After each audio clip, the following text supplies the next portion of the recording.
SP.bet. Watch and bet live. Okay, this is episode 49 of Counterpoints. And of course, with this being recorded after the second Swiss system of the major, don't ask me why it's named that way. That's just the way it is. Now we're on to the round of 8. And of course, we will be discussing that topic. I'm the usual host, Thorin, joined by usual co-host Moses, who has the distinction within this chat of being the only one who actually was hired to work at the major, because clearly he's operating some sort of death note system where I wondered why one time he was writing my name and yours, SPUNJ, just below Semler's. I was thinking, that's weird. Why is he making a list of friends? Turned out it wasn't a list of friends. Well, it was, but newly departed, you know. So anyway, congrats to you, Moses, for being a caster at the major, for being an analyst at the major, just for being at the major, you greedy little cunt. No, but seriously, you know, congrats. I'm glad that one of us made it through, you know. You live Thanks, in all of us Duncan. now, I mate. appreciate all the kind words and the consistent faith in my work that you have always portrayed. I have, yes. Duncan, which game are we going to go to next? Which event you mean? Taken. Oh, which Maybe we game? should pick Arena of Valor. Maybe we'll go do some shit with that. It's got, yeah, what new games are there? Get it on the Rocket tablet. League? That's sort of like football or something, isn't it? But with cars. I hear there's this game called Sea of Pirates coming out. You guys could do that. Yeah, all right. Yeah. I'm in. Well, you are well versed with seamen. Anyway, the guests for this show, easy, low-hanging fruit that, isn't it? Look, the guests for this show are, of course, Launders. Insert something about some Stewed UK video that's just become the internal meme at all times. No, but actually someone who is actually a pretty good analyst. His problem, obviously, is in a world in which now one analyst gets hired to the majors, there's not even any room to break in, is it? We can't even get hired, mate. I can't do shit for you. I can't even get in these motherfuckers. I was hoping to build some sort of underground railroad to get people like you in. Little did I know, fucking fat controller over there has got everyone on lockdown, hasn't he? Because we're not useful engines. Moses is in his fucking socialist utopia over there. Listen, Semler's gone. Someone's got to step up and be the Don of the It's scene. obviously not going to be Anders. We all know that. He's still like, ha, ha, ha, maybe Markelov will help everyone. Like, shut the fuck up, Anders. It's not your time to talk now, mate. Right, okay. Back to the desk it is, where Sadikist and Bardolph will break down this game.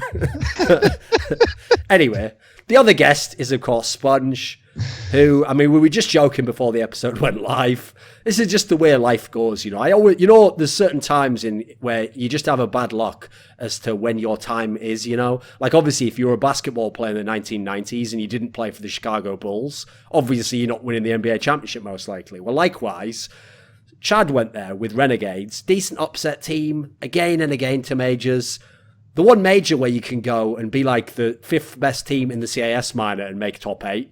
He'd already retired by then, hadn't he? So, you know, when the floodgates opened, he was already, I would say on the analyst desk, but no, just on the analyst desk, from the analyst desk into the fire. A new show in which I discuss the downfall of our careers. Right. So, okay, let's just start there. Because I actually thought this is one team I would never have to talk about after the first Swiss system. Like, when Quantum Bellafire made it through, if you remember, they're the team that made it through because an extra spot opened up from 100 Thieves. And there was a 9th spot to get through to the new Legends stage. But even with them making it through in the 9th spot, they were the one team that had never really played any of the good teams, if you remember. Like, they actually played, I'll just double check, but I think they played like one good team. No, they didn't actually. Their wins were in the first stage were against Flash Gaming, Envious without RPK, and Avanga on train, and then yes, that's it. That was it. They beat Avanga and Envious and Flash Games. So at that point, you think, right, well, if there's any team's odds on not to get out of the next Swiss system, it's surely this team. But lo and behold, they actually have had a pretty amazing run in the next section, had some legit wins. And I just want to say this at the top, right? Because obviously now people are going to tie this into the whole thing of like, how many slots should each region have? Like, oh, you know, does this mean there's hidden talent that no one knows about? I've got a very interesting story for you that I went and researched on this team because I wanted to see, was it like some team where they just, you know, had never been to LANs and maybe they were good, but just, you know, the Westerners didn't know about them. At the very minor that qualified them to this major, in the first group stage, they lost the best of 1. And so in the lower bracket, you know, you play like a best of 3 to see who goes out last place in the minor. And if you lose that match, you're just eliminated already. You can't make the playoffs of the minor, and therefore you can't qualify for the major. In the lower bracket match, they played Tengri, which is the team that used to have Fitch and Hobbit on, and is a much better known team with the Kazakhstani players. In this match, they lost the first map, and then on the second map, they were down series point 15-13, and they came back, won that series, made the playoffs, got out of the major, had to upset Spirit, then got here, then fluked their way through the first Swiss system, and then, this is what I want to ask about now, right? I don't blame anyone for not picking this team, but what do you think changed when they actually got to the second Swiss system? Some of these wins that they got in the second one are legit. They beat Gambit. They beat Virtus.pro doesn't matter, but they beat Gambit on Inferno, which is pretty legit. They beat Mouse on Train, and Mouse is a good team on that map. They narrowly lost to G2, who's rolling everyone else on Cash, and then they beat VP on Cash, but pretty much everyone beat VP. So what do you think of this team? They have some individual skill. Not a whole lot. It's not like going to blow you away at all. I think they got and this isn't to like downplay their achievement, because I think this is all in all, it's a pretty cool story to me, outside of the fact that, we're missing some tough teams. Nuts major story ever, right? Yeah. When you had all that shit, and I should have put it there in. If you look at the timing of these games that they had, I think they got very fortunate in the sense that Virtus.pro, obviously, we've all known that they're going to be a slump. No one knew what to expect from them. We all knew they were going to be a little bit haggard, and that was just like the worst we've ever seen them. I think the Mousesports game on Train, if you go back and watch that and watch Mousesports T side, that was probably the worst T side I've seen on a Train out of a professional team in a long time. They didn't know what they were doing whatsoever. That was an epic collapse as well. I think it was like 13-2 for Mousesports in the first half, and they came back or something crazy, which is just mental. And then I think when you go to Gambit, I think that might be, I could be wrong on this. I don't know how much they played against each other in practice, whatever, but that's kind of like a regional matchup where they're going to have played each other before. And I think this is also a product of confidence is such a hard tangible thing to talk about, or intangible thing to talk about, but when you have good players and they start to gain confidence into an event and they qualify and they win their 3 games even against bad opponents, and then they start to believe a little bit more, I think everyone just continually gets more focused, communication gets better, and they got some very big upset wins, obviously. And it is worth pointing out as well that basically the only big win they had was against VP, because obviously VP did terribly against everyone. They won against Gambit and Mousesports, mega narrowly narrow matches. And then against G2, they actually got... no, they didn't actually. I was thinking of someone else. Maybe I was thinking of Vega, who played G2 in the Challenger stage. Actually, they got murked by G2 completely. Yeah. So here's the thing. When you see those scorelines that they win narrowly or they get wrecked massively, that actually accounts for another detail I thought was very interesting, which is I looked up their stats, and my assumption would be, because I didn't watch that many of the QB Fire games until they started doing well, my assumption would normally be, right, it's going to be like in Vega or Space Soldiers, where usually if they win, one player just frags the fuck out and gets 28 kills or something. That wasn't actually even happening. They actually all have very humdrum stats for a team that's in the top 8. It's mad. Also, fair play to them as well, because most of the teams in that kind of scenario, in the inexperienced teams, you always talk about how the one thing they're missing a lot of experience in, or one of the things they are, is the late game situations where they just have massive collapses. They beat Gambit in overtime. They hung in that game. Mousesports, obviously a huge comeback. They had to claw back. So you can't take anything away from those wins. Those are awesome performances. Yeah, at the end of the day, when they make quarters, you have to kind of look at it. You have to kind of take an Aristotelian approach and explain how that result happened, as opposed to figure out, was it a fluke? Because ultimately they make quarters, and there's some legitimacy to that. I think that with the wins that they had, I watched that Mousesports game, and I agree with Moses that was one of the worst CT sides from both of them ever that we've seen on Train. T-sides. And T sides, yeah. Yep. It was just really weak, but they showed a lot of resilience, and it was just the amount of pressure involved in that match as well for them to come back. They even got reset at 9. It was 9-1 reset, 13-2 half, and then it was 14. It was 14-5 or something like that, where they came all the way back and won the game 16-14. And I think one thing that could maybe explain it is the fact that they weren't afraid to play aggressive the entire way through. And I think that's something that we've seen from other teams in the past, when Tyloo came to Malmo and they had the upset versus SK, I think even in the best of 3, and Astralis as well. And I think Zipic said their aim was a huge factor, which is apparent for QBF as well, but they weren't afraid to to play exactly how they probably play in scrims, and I think that was a big reason why it caught these teams off guard. Well, the Mousesports game is Mousesports shooting the bed, right? They started to play not to lose. It's like they weren't playing to win. That T side, they had absolutely nothing. It's like they have an LMBT. If he can't give them a strap to do it, it's like you get what the fuck is going on, because they had so many rounds to work with. That shows the inexperience of Mousesports as well. But you have to give props to QBF, right? For especially, I think it was like, is it? I don't know how you say it. Is it Quick? The QV. But like that kid, he had such a terrible first half, and he was the best player in the second half, like locking down that inner bomb site. And that's like, I agree with you in the sense of playing the way that they normally play. That's something which you wouldn't expect out of these players that experience. But you have to remember they had nothing to lose and no expectations. So they were playing with, if we go out here, we're still heroes, right? Like they still did better than anybody would have ever expected. I think like if they had lost to Mousesports, which if Mousesports didn't shit the bed, then like that, they would have probably not made it into this top 8. I think that would have been like a kick, and they would have, obviously the draws ran and we don't know who they would have played, but I don't think he's frozen up where didn't shit the bed, that train game. No, I got it as well. It's just me. Right, you're back again. It's okay. We heard you. It just paused for a second. Yeah, I do wonder if they're out of gas though, because I think about that as well. Like if a team gets this far and they had no expectations to win, you know, when it comes to clutch time when they're playing Navi in the quarters, and we're skipping ahead here, but you know, are they going to be out of gas when they're down in rounds? Are they going to think, well, nobody cares if we lose at this point? I mean, we already made quarters above and beyond.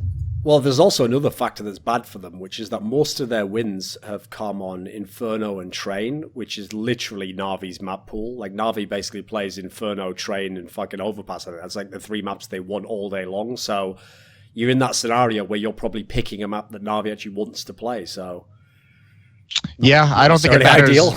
I don't think it matters if they're going to be out of gas going into the next one, because I think Navi's just going to bang them out. It's weird because QB Fire to me is like when Vega had those good games and were kind of like, you know, really cool to watch. You could actually point to some of the things they were doing and say like, this is very cool. Like this is like the aggressiveness and the way they work together. With QB Fire, I still in my head can't point to any one thing they've done that made them like that like makes them stick out. Like it's still that there's nothing that I saw that them do that gave me confidence when I look at them. It is the collapse of Mousesports. It is Gambit playing, you know, a bad game. And by the way, Gambit's like this major exposed that they're having issues with like kind of leadership and game plan and in-game leading ideas. So they had like a really good track record of games, but a lot of their wins I still feel like I point to deficiencies in their opponent rather than something cool that they've done to change, and you know, some interesting way they play based off the players they have.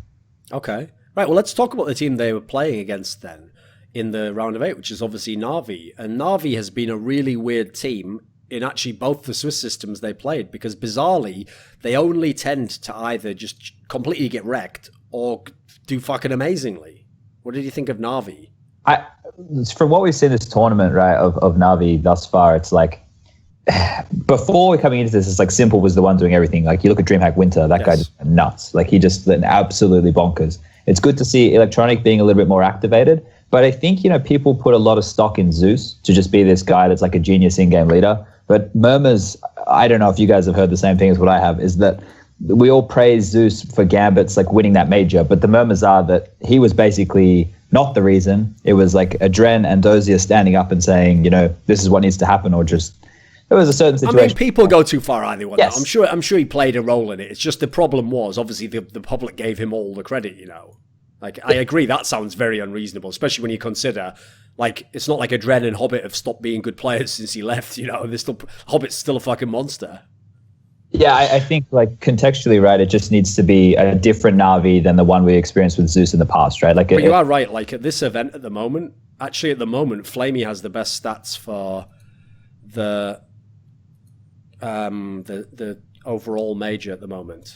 Out of that, does he really? Simples is still very good, and like their rating's very close, and then Electronic's not that far behind. So actually, the big 3 are doing pretty well. I mean, that's the big thing for me watching them, because, and I know from talking to some of the other players that are still in the event, they feel pretty similarly, is that, I mean, we always know with Navi, Simple's going to get his, and the question was always, you know, when is Flamey going to come back? Because remember, Flamey at one point was like a top 3 player in the world. When is Electronic going to get comfortable and switched on? And once you have those 3 players, like, you have all the skill you really need to win any game against any team, essentially. So I think Flamey having a good event, obviously, I think the surprising thing, not that it's happening, but how efficient it's been, has been the double up setup with Flamey and Simple being the 2 oppers. That's been really impactful for them throughout the event. And then, I mean, the thing is, I think a lot of players still look at them, and I know a lot of players still look at them and say they're missing some feeling of like teamwork and cohesion. Yes. when players go against them. It's not as like suffocating as when, you know, SK, like there's a pop flash in your face and Fur's peeking or Cold Zera's peeking into you. It's not as like, you don't feel as helpless. You just kind of lose all the fights because they're just playing really well. And that was always going to be one of the strengths of this team, was that no matter what their deficiencies tactically or teamwork wise, they have the skill to overcome those. And that's kind of what we see from Navi so far in this event. And if they want to continue and they want to be a top team throughout this year, they need to build those other parts.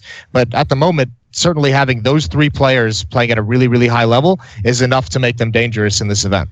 The funny thing is, when you see the bracket draw, obviously if you're Faze, you're like, this almost couldn't go any better. Like, we've literally got pretty much the best side of the bracket. But what's funny is, if you're Navi, this actually opens up a scenario that should have been impossible, which is that, like, you're playing Quantum Bellafire first, so you've got actually the easiest first round matchup. Yeah. Then you play the winner of Mouse and Faze, right? Probably going to be Faze, but even if it was Mouse, both of those teams are like individual players who play fairly loose.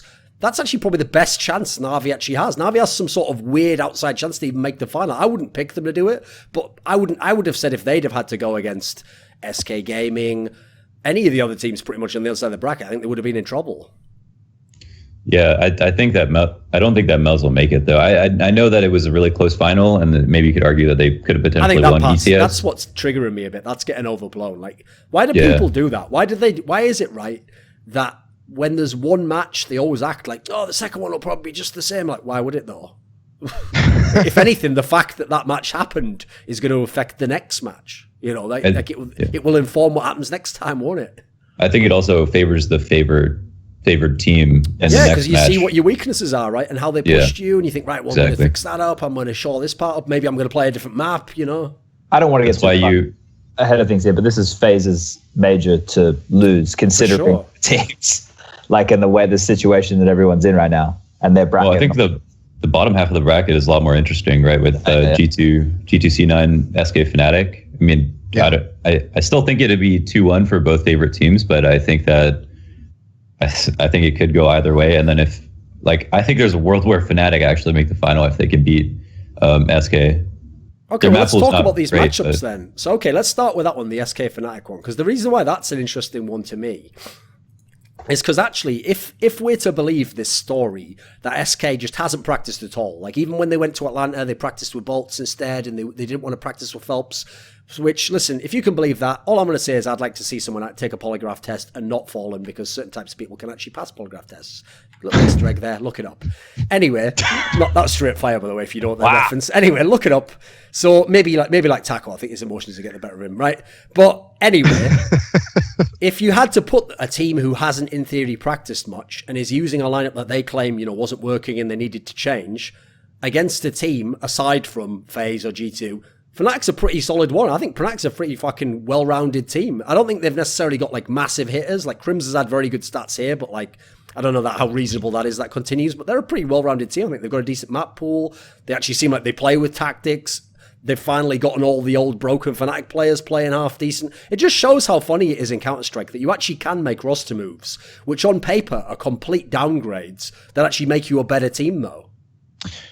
Yeah, I mean, Fnatic's one of the most fun teams to watch in this top 8, just if you're looking for like how they've adapted from the past. And I think they're really cool in a lot of ways with some of the different like pop flash peaks they've been doing and some of the aggressiveness. But I still feel like they're relying way too much on Crims in this event, just because of how well he's been playing. I still feel like as soon as he has a bad game, Like that team just isn't going to be able to put a whole lot on the board.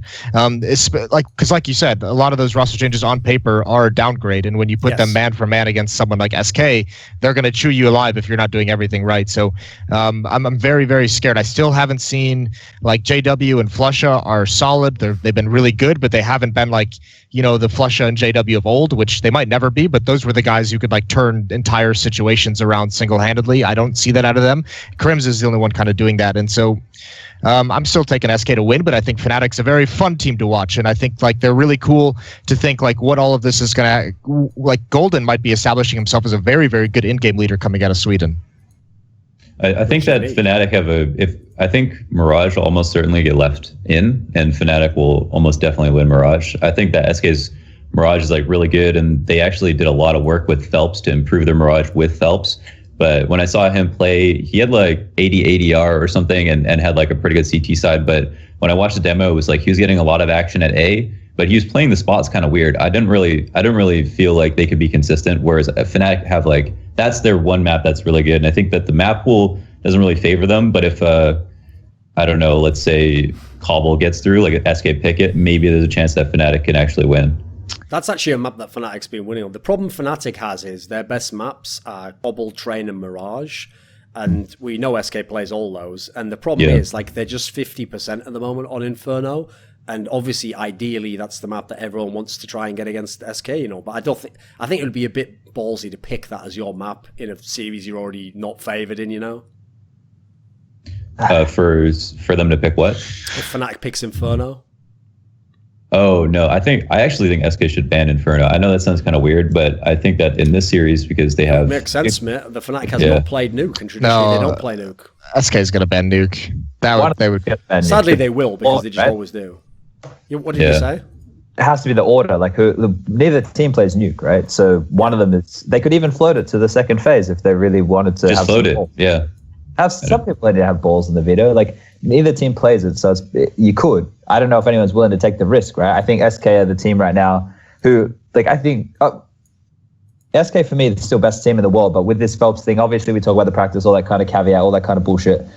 Phelps trying to mimic the way Boltz plays for me is kind of the issue. I thought they would try and integrate him differently within the system, but if the not practicing thing is actually the case, then hey, who knows? But my point in the matter is that I think Fnatic do have a good chance to win, especially like with like the likes of Flusha and JW, who always seem to step up at majors for whatever reason. But in the context, I think the map pool is pretty fair, because you look at SK's win. Sure, they played pretty hard teams to get through, all things considered, but they've all been close games. Like that Space Soldiers game, like was on a knife's edge. That could have gone either way. The Mousesports game was the same. The Faze game was close, which is like good signs, right? Because they're going up against Faze and there's still a 16-12. And then the Gambit game is where it gets a little bit weird, because there's a 16-10 but versus a Gambit that didn't seem like they were firing on all cylinders. Maybe they're like one of those teams that played at the level of the opponent. I don't know. But I think like SK, it hasn't been convincing in their wins. But then you look at the history of SK, and they've never been like, other than when they 16-0'd me twice, it wasn't a lot of like, even when they beat Liquid, right? It was from comebacks and stuff. So SK are just that type of team that grinds. So they're kind of going by the normal SK script to this point. One interesting thing is that actually, for some reasons, Fur's stats are pretty bad at this event. Like, he has more deaths than kills, basically. Feels like he's doing more entry work, which is obviously on Execute, you see Taco doing more of the entry work, and that's very prominent when they have their set strat. But Fur seems like he's more of an aggressor, and when it was Phelps and Fur in the team, they kind of shared that role. And now if Fur's not hitting his shots right, obviously that's where his stats are going to be in the bin. I think as well... well, first I was going to say SK is just one of those teams that also like builds up through group stages, right? Like remember, like even Cologne, they lost to Space Soldiers to start it out, and they've always kind of just been, you know, just coast through the group stage, and then once you get to the playoffs, they kind of get to a new level. I think one thing I noticed in the SK Faze game that I didn't necessarily notice in the other maps. I'd have to go back and check it out that they played, but First seemed to be doing like that kind of aggression that he had. Like the fact that you pointed out he was doing more entry work is almost like they've taken his aggression, and instead of just like him picking a part of the map and like pushing it, or like, you know, just making some kind of play on his own, he seems to be more coordinated, like putting that aggression with the team. So maybe it was just because it was on cash. Like I know he was like entering a lot of times out through the smokes when they would just do like their pop flashes through it, and FaZe did a pretty nice job of shutting him down and stopping it and preventing too much damage. But if that's going to be the case if he's taking on that kind of more of like a hard entry during the executes, because that's when all the counter nades are coming out. That's when all the attention, that's when the rotation is coming in as well. And he's the first point of contact, and just hard to have success. I'm not too worried about him in this tournament, even though he's been relatively quiet compared to last year. See, I actually think because SK's won so much recently, like the stats are almost worthless to look at, because first of all, they're all with bolts anyway, and then secondly, because they've just barely been losing, they have that scenario where like every map win rate's pretty much 6, so at that point in time, you as well just pick whatever the fuck map you want to play. So I actually could see, just to wrap up that thing before, that bearing in mind you almost know SK is going to ban Nuke, I actually wouldn't be surprised if Fnatic just bans like Overpass or something and just says we don't want to play that, and just say like there's no way, put it this way, there's no way SK is going to pick Nuke in the fucking series, so you may as well just leave that up and ban first that map and then whatever you want second, right? Yeah, there's no reason for Fnatic to take Nuke out. Like you'd probably be fine with them picking Nuke, because it's just like, all right, let's roll the dice. Yeah, like, if you want to waste your pick on that, yeah, why not? Yep. Okay. Yeah, they should definitely ban Overpass. Right. So who was it who said? Was it you, Chad, who said that you could see them making the final or something? What was that premise? Oh no, I Launders? said yeah. Why did you? Because say I mean, that? Come on. Because if they get through SK, then they play the winner of G2 Cloud9. I think that's gonna be a relatively close series, somewhat similar maps, and then I think that I guess that's a question mark as to whether or not they can beat G2 C9. I guess I was looking at it as SK are going to be the hard team out of this group for them to beat, but G2 could definitely put up a fight. Okay. Right, let's go on to that match then. What do you think about the G2 Cloud9 one? Because what's interesting about this matchup is, with the different lineups as well, we've seen this match a fucking million times. These teams have played so many best of 3 and best of 1s. It feels like they always end up in the same Swiss system, same groups. What do you think of this one, Moses? Well, I think... Because I already know you're going to pick Cloud9 to win the game. Oh, 100% I'm picking Cloud9 to win this game. I think this is like really, I think this is actually pretty similar playstyles as well. I think it's like a pretty similar like kind of team that goes head to head, like a lot of individual skill trying to be put into some framework of teamwork. And I think Cloud9's been great with that. I think G2 is benefiting from a really good tournament where Shox has come alive. And if like the funny thing is, if the G2 that we saw for the rest of this tournament comes to play, Cloud9 might not have a chance. Cloud9 needs the Cloud9 we saw at the qualifier, essentially, at the new challenger stage, I believe it's being called, or the one that showed up to make that run back from O2. But I just think this is going to be one of those series that's a lot of fun to watch. It's going to be like a boxing match. It's going to just be like, hard hitting back and forth at all times. Stewie's feeling very confident. Some of the plays he was making in their last 3 games was just bonkers, like how aggressive he was. I think the big thing is going to come down to, this has got to be another series where Skadoodle just doesn't disappear. He has to show up in some kind of way. He has to be able to duel Kenny. He has to be able to keep his team safe with that AWP. He's done a very good job of not having to be this insane playmaking AWP, but just, get your 1 to 2 kills, cover your teammates as they're pushing down and being aggressive with the space you're provided. If Skadoodle doesn't show up for C9, they're going to lose this for sure. I think we get one of the best series, maybe the best series of the quarterfinals. It should be. Yeah, at least. Yeah, we get like overlapping map pools. You have like, I think potentially it goes to like Cash Mirage Inferno, something like that. And if it does end on Inferno, the map that both of them want to play, and that should be like the close match. The first, I think C9 will almost certainly win Mirage, but that like all 3 maps look like world beaters. They should be so sick. Yeah, the interesting thing about Cloud9 and G2 is I actually kind of agree with your characterization there, Moses. That's the reason why I actually think G2 has been such an up and down team when they play this team, is because they do just like get into brawls, and it's like, actually that's perfect for Cloud9. They love that. Now, what's interesting as well is I actually do think G2 is going to cool off a bit, because at the moment NBK has something like 0.9 FPR in the fucking tournament or something mental like that. So like that seems unreasonable. That's going to continue. So I feel like they're due to cool off a little bit. If there's one player on that team that's going to keep up that streak through the whole tournament, it is NBK, just because he has the most consistent play style of all of them. Well, the thing is, he's also switched up. Like, if you saw in that interview that he did with the French site, he's apparently now the second AWP for that team. Yeah, he's another guy like Flamey that like just picks up the double AWP out of like nowhere after like years of not touching it, and he's been AWPing with it, and he's been very, very good, especially on a map like Inferno. Like, he's really good over at that B bomb site with the AWP. So, this is going to just be a challenge for both teams, and I just think it's probably going to be the most exciting Counter-Strike. Maybe not the best Counter-Strike, but it's going to be the most exciting. Okay. And then there's Shox as well, who it's kind of interesting because he's changed it up, right? After watching like their whole season, it seems like Shox is playing pretty similarly, but he's hitting all his shots now. And I think maybe that's just because he's had more time to just prepare individually, maybe deathmatch more, and so he can be as aggressive as he was. Whereas throughout his online seasons, he was pretty much being aggressive and then dying. So I think maybe he's able to like focus on his crosshair and maybe spend more of his time before the match, not actually anti-stratting or preparing for teams, just simply deathmatching or playing more for himself. The thing is, he shouldn't have to be doing that anyway. G2 have one of the deepest like support structures. Like Smith's obviously as that coach role. I don't know if he's there as more as supportive. I don't know like his strategic insight. In the past, they've said he helps with like secondary calling. So obviously he knows what he needs to know. But for me, it's like NK, who is a guy who does a lot of work. He'd be doing all the prep and stuff. When you're the in-game leader at this point, you should have so much trust in the coach and then the analyst to just give you the information and you just take it. And I think that's maybe a G2 issue to this point and maybe like a game plan issue. But I look at the little things. I look at the thing when they won Malmo, right?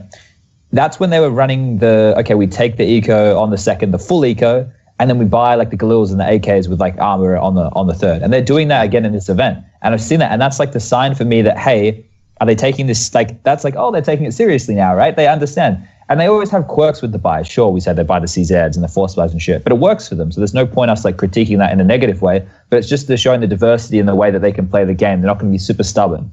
And going up against the Cloud9, I don't know who the Brawl, you would have to say on paper the Brawl favors G2 more, right? I think there's maybe there's more skill in the G2 roster than there is in the Cloud9 roster. Even though Cloud9, I think, is a sick team. We're talking about Stewie having really good players and stuff. They don't have the same level. Valens is a good coach, right? But they don't have the same level of pedigree within that team at this level. I mean, 3 of them have never been in the playoffs of a major.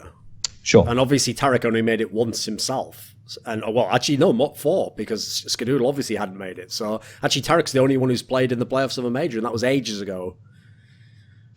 Yes. Yeah, those were the good times. Those were the good times. I actually think G2 is going to win this one as well, especially because, as Chad alluded to there, like actually the pick ban is fairly obvious on this one because obviously Cloud9 bans Nuke and G2 bans Train. So odds are Cloud9 will pick Mirage, which actually bizarrely is the one that everyone remembers used to be the permaban of G2, but they started to play and then there's that whole story where Apex calls on the T side and bizarrely they've won it so many times in the last few months. It's ridiculous. So if that's Cloud9's pick, G2 has a shot on that. So I'm assuming G2 is going to go straight into like the Inferno as their pick. So I feel like Cloud9 has a shot because in this sort of game, I don't think the maps matter that much, but I definitely feel like the comfort's on the G2 side. So I feel like it's kind of their match to lose in that sense. I will say this is the first time I've gone into an event where G2 gave an interview that actually got me excited. Like usually they do that bullshit where it's just like, yeah, we've been changing a bunch of things and, you know, we'll see how it goes this event. But you saw Shox. Shox actually gave an interview where he was just like, yeah, I was doing the in-game leading and I was trying to micromanage my teammates too much. And like he just straight up said, he was like, obviously that didn't work. And that's not like, he was just like very upset with the fact that he spent an entire year trying to become an in-game leader and nothing was working. And he was just super frustrated. So I was like, all right, now that they're getting pissed, like that's how you actually get to a change. And then the first game into this major qualifier, he just banged everybody out. So that's really cool to see that maybe they just loosen up and stop focusing so much on all the micromanaging and the complexities of a strategy. And you just kind of call a tactic based off what you're feeling at the time and based off what you see and what you've researched, but you're not trying to get all the pieces perfectly. You're allowing a lot of individuality for each of the player in their specific position. I also thought it was really cool that from that interview you mentioned, Apex said that we need Shox as our third star, and that's the player he is. And it's cool that they recognized, I mean, we all know that Shox is a star player, but after all this time and you know, even this drop off, that they still have that respect for him to be the star player and then to trust him to be able to come through and then for him to show up as well. I think that's an interesting storyline. Yeah, for sure. I mean, the interesting thing about G2 for me is, like, I still think there's a world in which they could actually just fucking win this event. I think they could win the major. The problem is, though, I don't know if they play Faze in the final. We've just barely ever seen that matchup, so I don't really know how that one will go, you know. You gonna let him burn you one more time, Duncan? You gonna pick him to take it? See if you want to get your heart broken? I'm just actually fairly certain with this draw, especially that Faze is just going to win the major, mate. Like, I think... what's funny is I actually think if you want a good final, you should actually hope for G2 and FaZe to be in it, because unfortunately I feel like if SK makes the final, I know every fan's going to be like, haha, they always beat FaZe and they have the psychological. Yeah, I don't think that'll be the case, mate. Like if anything, that is where all that talk you've done will absolutely burn you. Like literally spending 2 weeks, we won't be practicing with this guy, he's just playing the spots of someone he can't even play like. Brilliant, now let me play you in the final of a major. Oh, I wonder who I will exploit all fucking game long. Like, what a stupid strategy, eh? And then afterwards, second place at the major, still pretty good. Fuck the major. Sound. Well, I'm out. Someone pull his fucking parachute. I think the funny thing about that matchup, that FaZe versus SK, is when they played the group stage, I think Nico was calling on the T side of that matchup. Okay. I think that was one of the changes they made after they lost to SK last time, was saying that would make sense if you think about it, because obviously in his Mousesports teams they were always good on Cash and they had terrible players. So obviously Cash, if you saw, T side was their problem on that map. I could be wrong. I'm not sure if they actually went through with it. I know that was kind of the conversation around. Yeah. You think it's just a confidence thing because Kerrigan, always loses to SK? Here's the thing, if you think about this, okay, every single team, which like this year or last year was like, a star player as the in-game leader. So think of Cloud9 when they had Stewie2K. Think of Shox in the G2 with Scream. All these teams were good on Cash with a star player calling around himself, basically.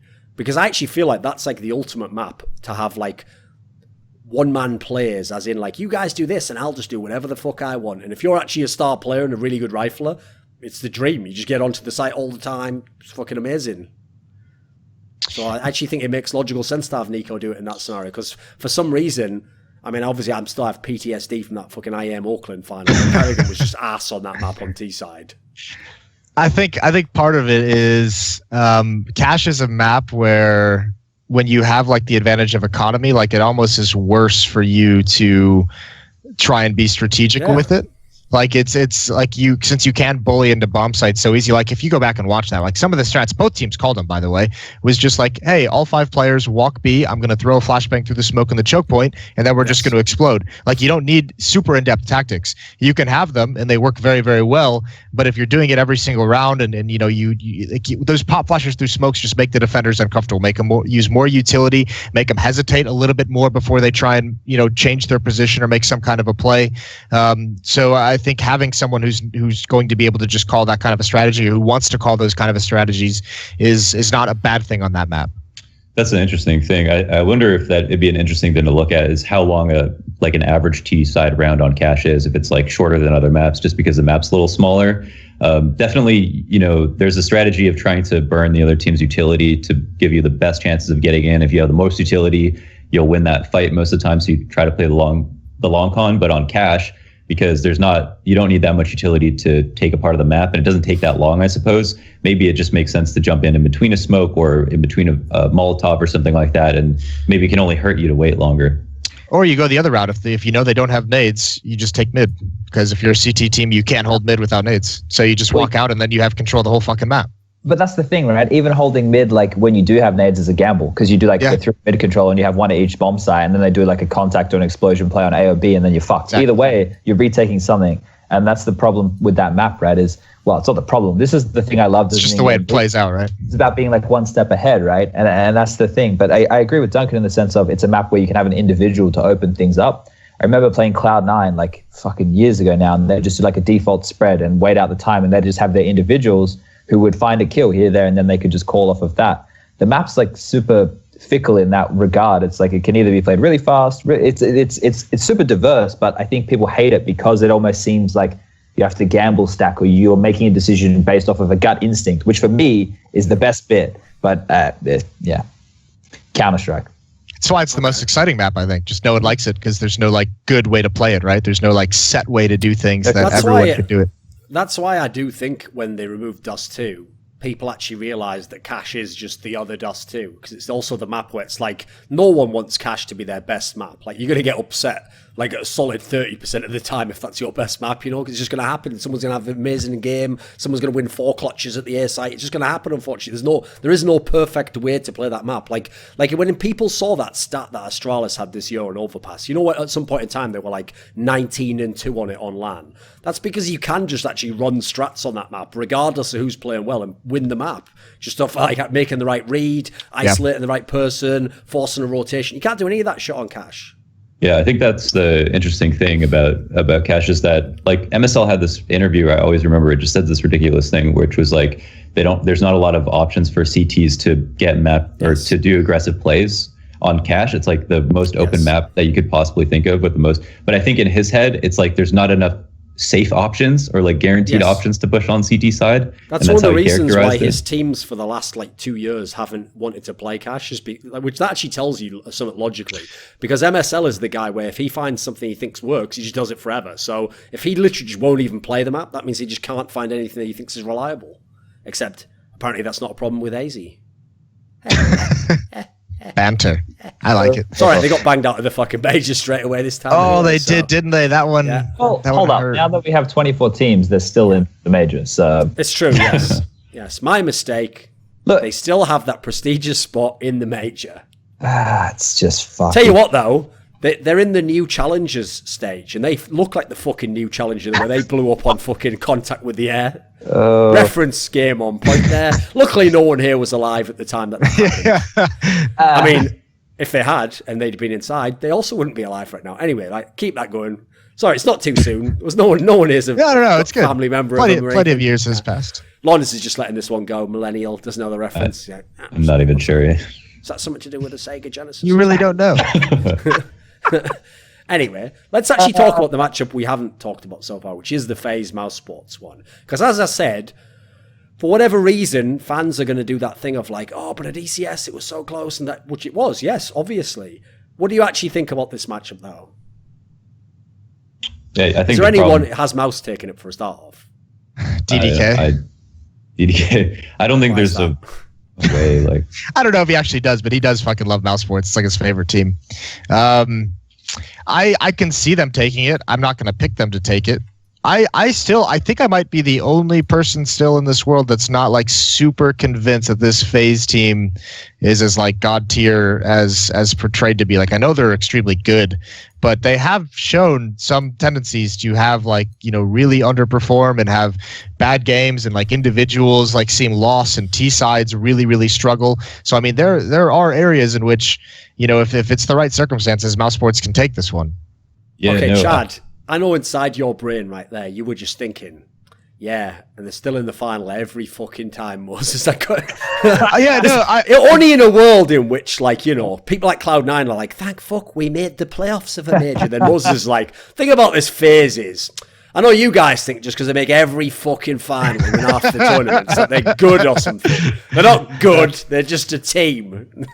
Jason, do you remember? I didn't say any of that, by the way. Why are you like some sort of mad fucking Asian parent who's like, A+, why not A star quantum mechanical quark? Like, fucking hell, come on.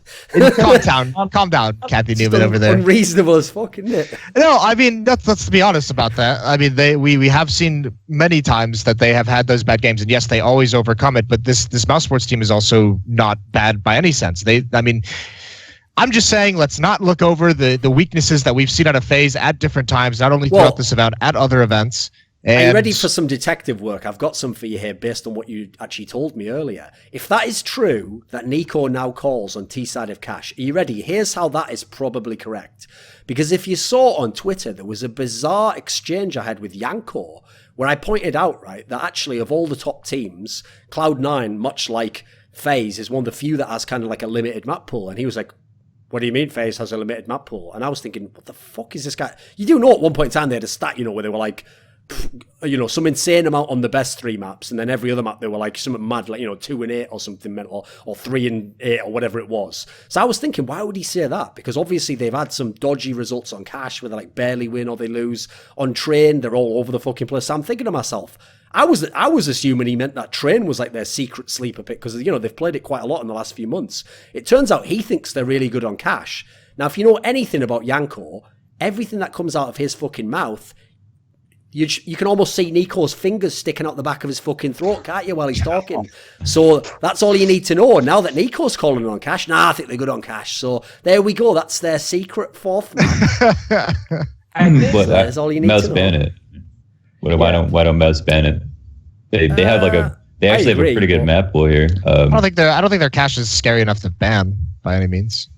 But most don't have much other maps. They only have to ban cache and overpass. They only have to ban it second rotation, that's the thing. So I think it's very reasonable they would do that, because I don't know if you could want to pick that if you're Faze. Because again, as we just said, it's an upset map, and Mousesports definitely have players who can just run in on the T side, shoot you in the fucking face with an AWP or an AK. So I don't want to play that as my map against an underdog team. I want to play whatever, probably overpass if I'm against them, you know. Yeah, I think, well, here's the thing. Here's where I think Yanko is right in the sense that they have a deep map pool, is that they have enough skill in individual players. Like I said with Navi, like the amount of skill that is on some of these players and in these teams can be used to overcome tactical and strategic deficiencies. Thing, Moses. That's why people keep telling me all the time that I overrate Faze, and I do in a sense, because what I couldn't understand in the last few months, where they really only were winning on those big 3 maps, was I kept thinking, right, I understand that, like when I watched them play Cobble against Nip, and I saw them play Train against anyone, I was like, right, they're clearly not a good T-side team on these maps, but surely you can just fucking trip over with that many star players and win a game of one of these maps once, you know, and they were just managing to never do it in all the key spots. So I agree, surely sooner or later, either they've fixed the T-side on one map, or they're just going to win some by virtue of someone fragging out, surely. But this is also why I say that there's upset potential in this matchup, because if they have one of those T-sides on one of those maps, then all of a sudden they are on the back foot. I mean, that can very easily happen, because we've seen it happen a number of times where their T-side just gets flat and they don't win one of the Deagle CZ buys, or they don't have any real cohesion or plan as it looks on the T side, and they get, 13-2 or 12-3 or whatever it might be, and then all of a sudden you just can't give up any mistakes on the CT side. So I mean, if they have one of those bad games on the T sides in this matchup, Mousesports is a team that can take advantage of it. I think there's a lot of danger even throughout the bracket. Maybe not in the next matchup is Navi versus QB Fire. I mean, even Navi could take advantage of it. Teams all across this bracket, outside of maybe in my head, QB Fire, obviously, and Fnatic, like every other team in this could take advantage of that kind of blunder in a big, big way. There's also in this matchup a very weird scenario where, so traditionally, Carrigan is the guy who will gamble in the veto, especially if it's that scenario we described with the Cloud9 G2 one, where it's like, okay, if you... the Fnatic one rather, Fnatic SK, where it's like, okay, the reason why I will gamble and not ban this is because if you pick it, well, fucking good luck to you. I have to just tip my hat if you can win on that map. So the scenario here in the Mousesports Faze one is that Mousesports is like, not only have they won all the nuke games they've played recently, but the word from all the scrims is that like no one wants to play them on nuke. And obviously, traditionally, Faze just bans Cobble, but actually Mouse hasn't played a whole lot of Cobble recently, even though they're actually half decent on it. So do you gamble and ban Nuke? Because I feel like you don't want to give them that pick. I think you might even be willing to play Cobble there. Depends if Faze actually is willing to play Cobble at all. I think they gotta ban Nuke. It's like one of the only, like, I think they just have to. No, if they ban Nuke, then Mal's 100% picking Cobble, right? Like that's yeah. But even if they do pick Cobble, they still have the train pick. They still have Inferno, which even Mouse if you will play. do though, that's the part that's interesting, because if you, let's say you do that part, okay, so then Mouse thinks, great, they don't play Cobble, we'll pick it. You have to be really confident in your own Cobble there, otherwise you wasted your pick, haven't you? Yeah. That and what's their second map? If you're the favorite, are you taking that risk? I know you said Carrigan takes the risk, but I would personally, yeah. He only did it once, right? It was at Sydney when he played. Played it twice in Sydney. No, he also did it against. They did it online. They did it a couple of times. Well, you got to work on the map at the very least, right? You got to play in some online games. It's what we call practice. Yeah. I mean, let's not sleep on Faze's nuke. I still think Faze has an underrated nuke. No, they're not like world beaters on it, but they can contend with pretty much most other teams on that map. I think, like at the moment, with the teams that are in this pool, I would say or in this bracket, it'd be only G2 that I think would have any kind of a nuke that can handle theirs. And they just don't even play that map, so it's not even really a problem there. Well, because I think G2 would be happy to play it as well. It's just like nuke is the permaban for most other teams. I think Faze and G2 have good nukes. G2 obviously I would put it as a favorite over Faze on it, but I don't see any reason why Faze should let Mousesports through instead of nuke. What's the difference though? It's either they ban Nuke or they ban Cobble or they play the other one and just say Mouse win either map. But that's still one map. That's still only the one map they win. Like I think if Faze play Train Inferno or Overpass, which Mez will probably ban second. They win all 3 of those maps, right?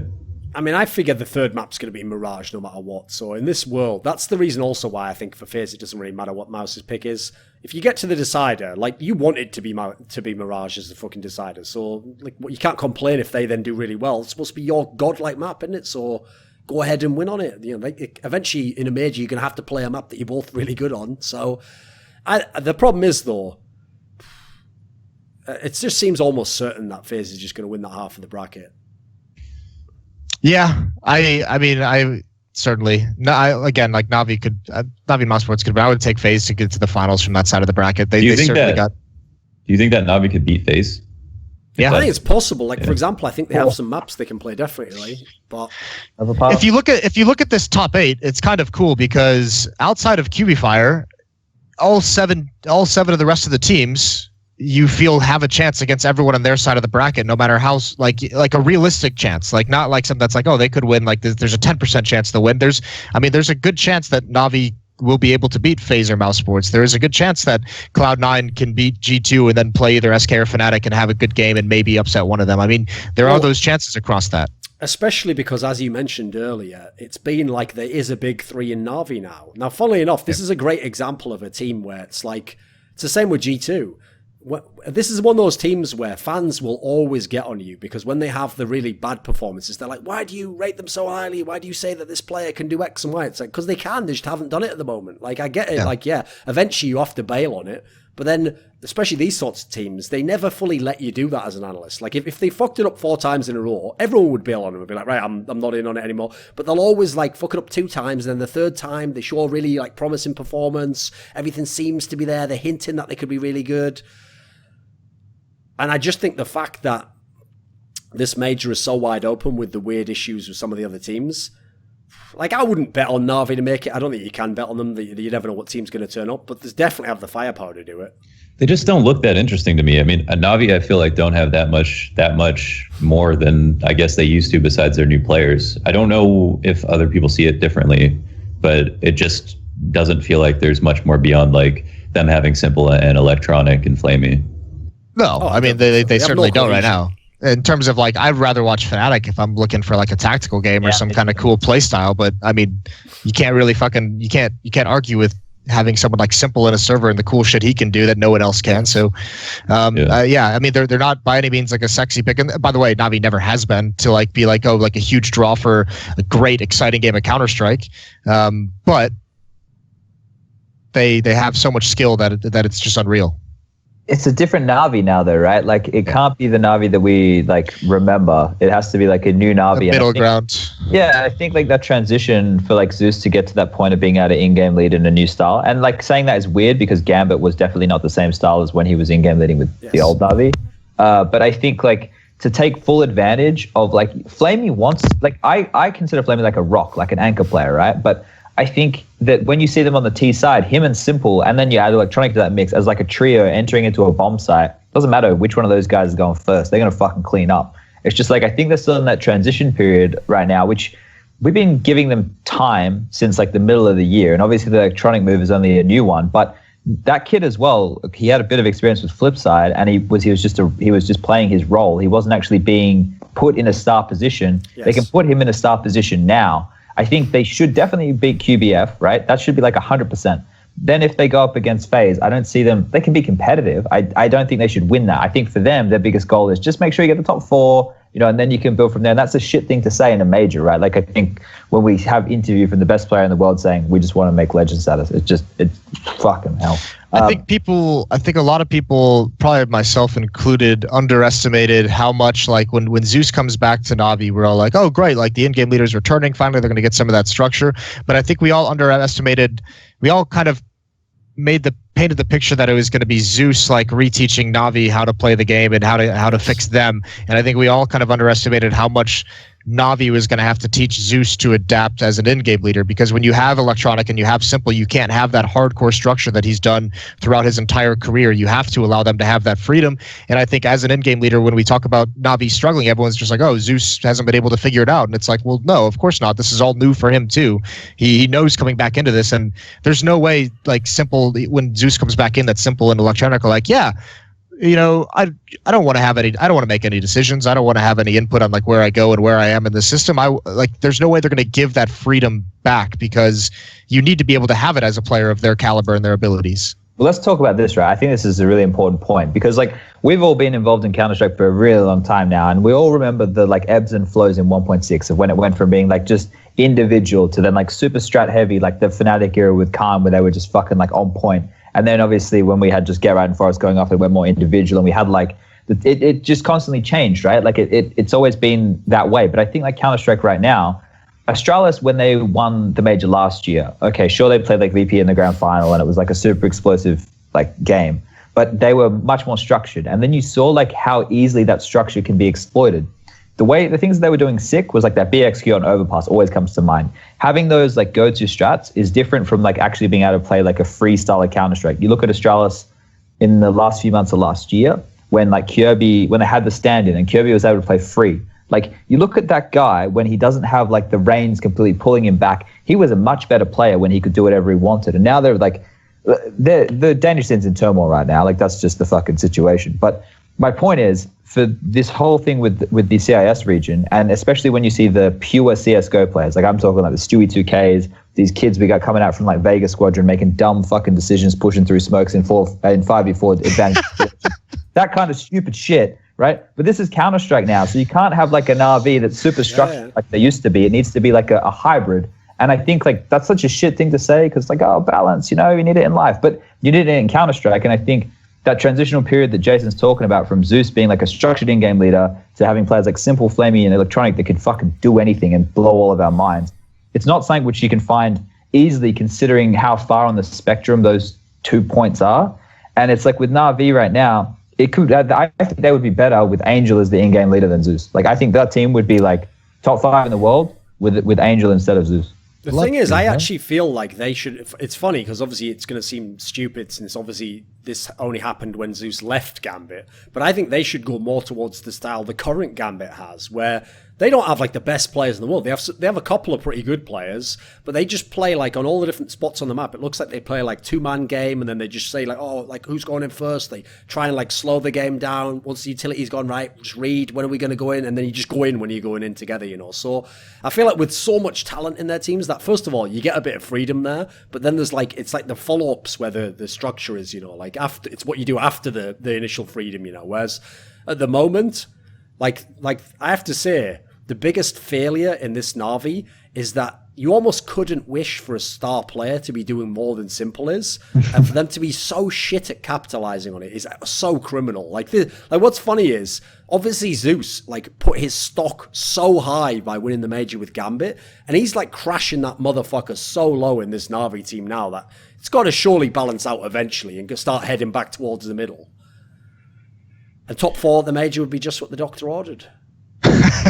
It's a place to be. But I think you touched on a really good point there. It's like you look at SK as the perfect example of that, and I always preach when I'm on the desk about them being the best theory side in Counter-Strike, right? And that's because like they play, they have a call, they have a strat, they do whatever, but once they get to a certain point, it's like the fundamentals are reined in and everybody knows how to play every role. And that's why like SK for me is the best team in the world, because when they get to those situations, everybody understands what they need to do to win the round, not to get the kill, right? And that's something which I think a lot of teams have issues with. It's like, okay, well, Simple's the star, so either he's going to just run in on his own and kill everybody, or we need to set him up to get all those kills.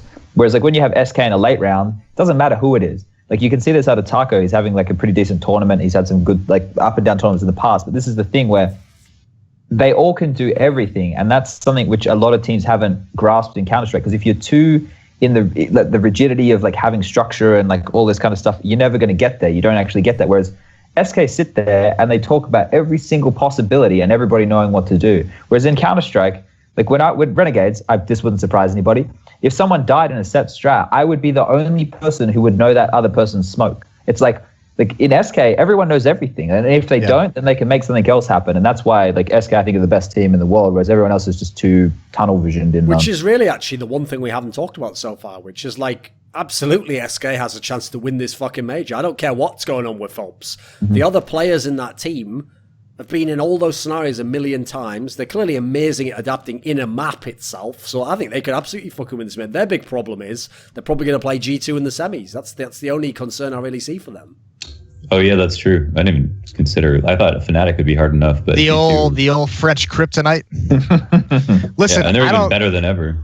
Can I just get this out there right now, because I don't think Fnatic's going to be a problem for SK at all. I think SK is going to bang them out 2-0. Whoa. I listen. I like Fnatic. I've talked nice about them throughout this show. I've talked nice about them on the desk. I don't think they do that much myself either, to be fair. But they're gonna get banged the fuck out. And like, there's some cool stuff going on. They've got some cool innovations. I think we're all just excited to see guys like Crim's return to form and Flush NJW back in the playoffs. They're a dangerous dark horse team. This is where the ride ends for that particular dark horse. The problem for them is, like, I actually think that Fnatic needed to be the team that like got lucky and played like fucking Navi. QB Fire. I mean, even Navi would be like a better matchup. You know, at least you have a shot with that one. Whereas, like, that's another factor. Okay, so remember, like, it sounds unfair to do this, but if you just look at CS history, people who've never been in the playoffs of majors tend to fucking choke. Now, as usual, everyone on the internet is fucking like so developmentally disabled that they have to take every term to the extreme. Like, if you say Simple carried Team Liquid to the final, they make out like you were saying everyone else got 2 kills per game. No, he carried as in he got 30 and then the others got 16 or 15, you know, whatever. So likewise, in this scenario, when I say choke, they're not just going to every round like be unable to fire bullets, but they're going to play worse. They're going to make worse decisions. They're going to freeze up. So when my in-game leader is the new player who's at his first fucking major, never mind the playoffs of a major, that's not a good look when you're a team that's relying on strats and being a really solid team. Like, I know Flusher and Crims could get it done, but I could see the rest of the team, Lekro, Golden, that could just fall apart all instantly. Whereas if I'm SK, that's exactly what I'm hoping to see, because that's what I'm going to exploit all day long. I think the real problem is just the map pool. It's too much overlap, and like they could potentially win Mirage, but SK are happy to play everything they want to play, and I think they're locked in. Like, I think it's the same problem that Mouse have versus Faze. Is just the map pool.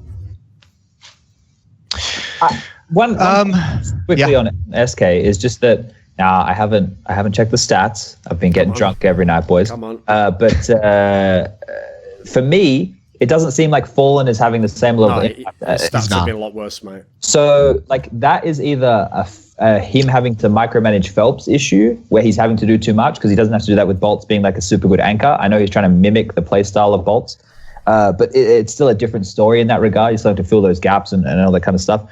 Or he's just not having a great tournament, right? But when Fallen is like on, that's the best SK, right? I know that sounds stupid, but I think like Cold Zero, he's going to fucking frag out. Fur, we know he's aggressive. He's going to find his skills. Taco, always going to be contributing, even if the stats don't represent that. And then the fifth in this situation is Phelps. But Fallen is the guy for me who's the barometer, because he is the heart of the team, as corny and as cheesy and storyliney as that is. Like, he is the guy. Like, when you see this guy going off, he's pushing in, he's doing that combo warping bullshit. And they're the pivotal rounds. Like, when I remember SK just going nuts, or winning a game based off of like that, it's like Fallen getting like a forecast lane. Sure, we got Cold Zero with the clutches, Fur with the opening kills, but for me, it's always Fallen. So like, that is one caveat. Obviously, we have this break, and it's like, you potentially could see different teams if you started from the challenger stage all the way to the end, who are different throughout all of them.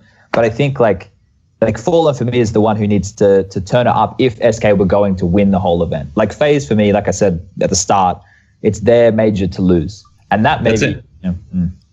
Yeah, that is interesting, because that's because Fallen also played badly the last time. Like, when they slumped the last time, it was when they had Phelps on the team, and we wondered, is that because Fallen is micromanaging Phelps? In this situation, it's a little different, because Phelps seems to be playing the same spots. Like, on Mirage, he's playing like a lurker, as opposed to which Taco sometimes played that spot, so maybe the Bolt is playing there now. But he's not the guy at mid with Fur, when that's where they had their best Mirage with Phelps. So they seem to have just thrown him into those spots and said, fuck it, let's see what we can get out of this major. And for some reason, Fallen is still not playing well. And I don't know if they're related, but that could be a big reason, because Fallen up until this point is like killing it. I can give like a quick reference point just on that. Just one quick reference point is the thing when they had Phelps in the team on Mirage on the CT side, Phelps and Fer would always play very forward on A. They would die, Fallen would rotate in, and he'd have to fight 4 guys on his own. Whereas with Bolt, he plays an anchor, and Fallen can rotate in and get those easy kills. That's just a quick reference point on the change, on the difference. One thing I did notice, though, which actually no one brings up, is like, right, so it feels like G2 is super hot right now, yeah? They haven't lost a map. They 3-0'd the Challenger stage, and 3-0. Here's the problem. So in the Challenger stage, they played Flash Gaming, Misfits, Vega, and in this next stage, they played Cloud9, Team Liquid, QB Fire. Only one of those teams is real, and that's Cloud9. That's true, yeah. So everything we just said before, MBK, amazing stats. Yeah, no wonder he's fucking farming, wasn't he? What was the score against Cloud9?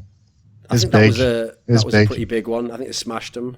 Yeah. I think it was on cash or something, wasn't it? Let me have a look. It was like the most North American thing I've ever seen. Was Cloud9 looking phenomenal. Phenomenal throughout the Challenger stage, and then coming into the Legend stage and just getting banged the fuck out 2 maps in a row. Just a complete collapse.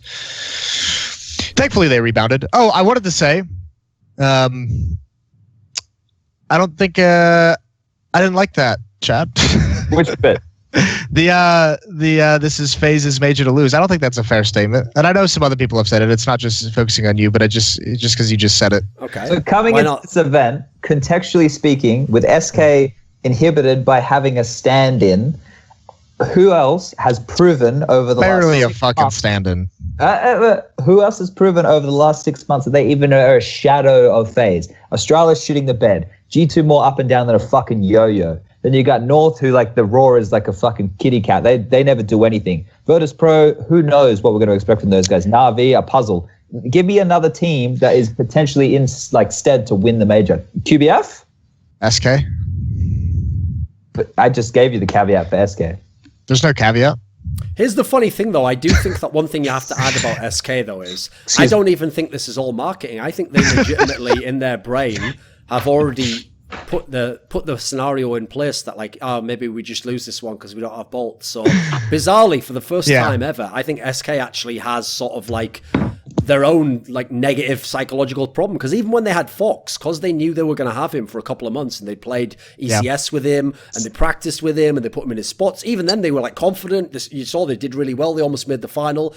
Bizarrely, they've sort of set themselves up to lose this one. So that's why I feel like that's the one problem. I agree. Like, if we could sort of wipe SK's minds now and tell them, oh, there never was a bolt. It's actually, Phelps is still in the team. You do your best. Yeah, I'd say they've got a pretty good chance.